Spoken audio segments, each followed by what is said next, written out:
రాష్ట్రాన్ని సర్వనాశనం చేయడానికి అన్ని పథకాలు తీసుకొని వచ్చాడు. అది అలాగే షణ్ముఖ్, శత జయంతి వేడుకల్లో అంటే రజనీకాంత్ గారు చంద్రబాబు నాయుడు గారి గురించి పొగిడిన తీరు, అంటే అసలు ఇంత అభివృద్ధి చెందడానికి కారణము ఆయన అప్పుడు వేసిన పునాది అంటూ కూడా ఆయనతో ఉన్న అనుబంధంతో అది చూసిన తర్వాత అసలు ఎంత అద్భుతంగా ఉంది, కేవలం ఫస్ట్ ఆయన వేసిన పునాది నుంచే ఇదంతా అయింది కదా అంటూ ఒక మాట చెప్పినప్పుడు వీళ్ళు ఎంత రార్థాంతం చేశారు, దానికి సంబంధించి ఆయన ఏ రేంజ్లో ఊరికి మొరగని కుక్క లేదు అనుకుంటూ ఏ రేంజ్లో కామెంట్ చేశారంటే మీరు అక్కడి నుంచి వచ్చి ఇక్కడ ఎందుకు మాట్లాడుతున్నారు అంటూ కూడా ఈవిడ గారు ఎంత రార్థాంతం చేసిందో చూసాం.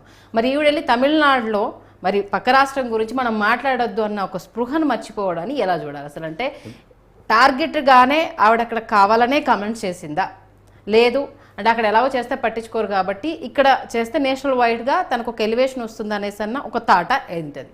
ఇప్పుడు రజనీకాంత్ గారు ఏం చెప్పారు, ఆ డైలాగ్ చెప్పిన తర్వాత లాస్ట్లో అర్థమైందా రాజా అన్నారు.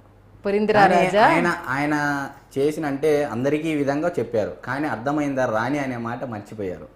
ఒకవేళ రాణి అని అంటే రోజా గారికి ఎక్కిద్దేమో, అంటే ఎవరైతే మాట్లాడుతున్నారో ఈ మహిళలు వాళ్ళకి అర్థమయ్యేది.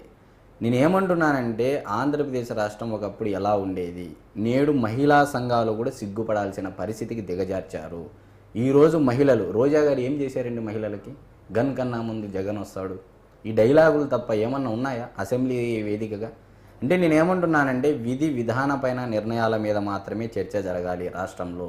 కేవలం ఇలాంటి చర్చలు జరగడం వల్ల ఏదో తమిళనాడుకు పోయేసినంత మాత్రాన తమిళనాడు ముఖ్యమంత్రి అయినటువంటి స్టాలిన్ గారే స్వయాన నేను చంద్రబాబు నాయుడు గారిని అనుసరిస్తాను, అక్కడ ఉన్నటువంటి కమల్ హాసన్ గారు నాకు రాజకీయ గురువు చంద్రబాబు నాయుడు గారు, రజనీకాంత్ గారు చంద్రబాబు నాయుడు గారు, ఎందుకు వీళ్ళంతా అంటే పక్క రాష్ట్రమే కదా, అంటే అక్కడ కూడా వాళ్ళ కులాలను చూస్తే అది మంగా అంతకంటే మాట్లాడాల్సిన దౌర్భాగ్య పరిస్థితి మనకు కూడా అవసరం లేదు. నేనేమంటున్నానంటే పక్క రాష్ట్రం వాళ్ళు చంద్రబాబు నాయుడు గారు చేసిన తప్పు ఏంటంటే పాపం ఆయనకు తెలియకోకుండా ఆంధ్రప్రదేశ్ రాష్ట్రంలో పుట్టడం అనేది ఆయన చేసినటువంటి తప్పు. అది ఏ రాష్ట్రంలోనే పుట్టింటే ఆయన ఆకాశాన్ని పెట్టుకొని పూజించేవాళ్ళు.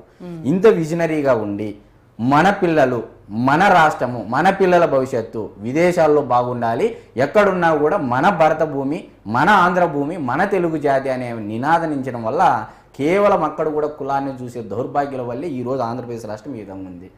నిజంగా చంద్రబాబు నాయుడు గారు నిజంగా జగన్మోహన్ రెడ్డి గారి మాదిరి లా అండ్ ఆర్డర్ మెయింటైన్ చేస్తే వీళ్ళంతా మాట్లాడగలుగుతారండి ఈరోజు? ఖచ్చితంగా సాధ్యం కాదు అది. మరి నిజంగా ఇంత స్వేచ్ఛ ఇచ్చినప్పటికీ వీళ్ళు ఈ విధంగా మాట్లాడుతున్నారంటే అది వాళ్ళు ఒకసారి రాలించుకోవాలని మరొకసారి చెప్తున్నాను. ఓకే, ఇటు తమిళనాడులో తెలుగు మాట్లాడే వాళ్ళు చాలామంది ఉన్నారు కిరణ్ గారు.